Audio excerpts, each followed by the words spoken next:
What's up, guys? We got a little backpack vibrator, and we used it last week. The pull cord was slipping, didn't want to come out, you know, wouldn't catch.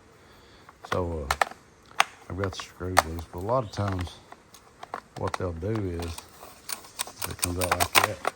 There's 3 screws. There's one here, one down here, and one over here. But anyway, it's got these little ears right here that flip out, and that's what makes it catch against your little bell here on these little ears.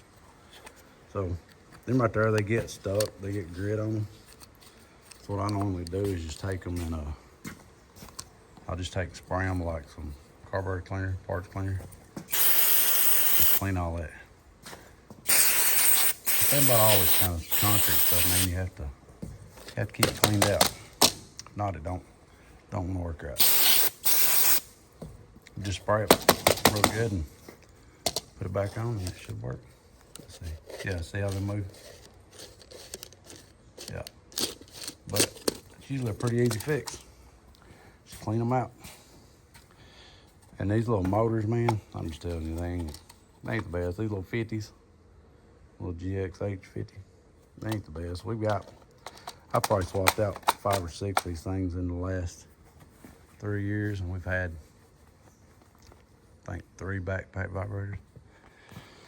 They get to where they don't want to run, and usually whenever that happens, usually the compression will go out, and it's like you have to rebuild the motor. And these motors like $300-400.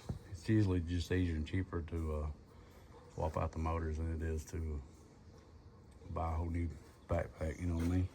But they're usually pretty simple. You only got 4 bolts under the bottom down here, and that motor comes off, and you unhook your pin here for your gas throttle. And other than that, you ain't really got much. You have to take your bolts out on this plate right here for your clutch and your belt. But it's pretty simple. Maybe we'll get into that later on. Thanks. Don't forget to subscribe to my channel so you can keep up with more videos as time goes on. Like I said, I'll do what I can. I started making these videos a couple weeks ago, so maybe I can help somebody out. Thanks.